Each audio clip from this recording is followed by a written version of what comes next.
Welcome to the Learning Pines YouTube. We hope this video helps. You start by installing uBlock Origin or a user-style extension so you can permanently hide elements. Once done, open YouTube and locate the Shorts button on the top bar or sidebar. You need to target that exact element. Next, activate the element picker in uBlock or create a new user-style template in Stylus. Make sure YouTube is the active tab and that you are in a normal browser window, not private mode, because rules don't persist in incognito unless allowed. Now pick the Shorts element, click it with the element picker, then inspect the automatically generated selector. You want a specific cosmetic rule that hides only the Shorts button and not other controls, so refine the selector if needed and remove overly generic classes. Save the rule and reload YouTube.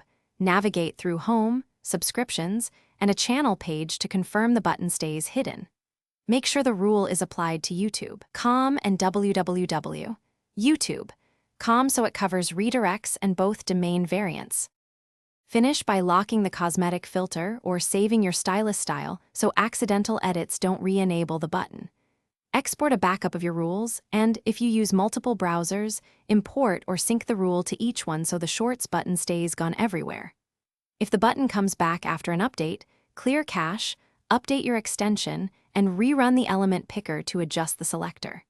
If problems persist, disable other extension conflicts and retest. That usually fixes stubborn cases. Thanks for watching. Consider subscribing if we helped you.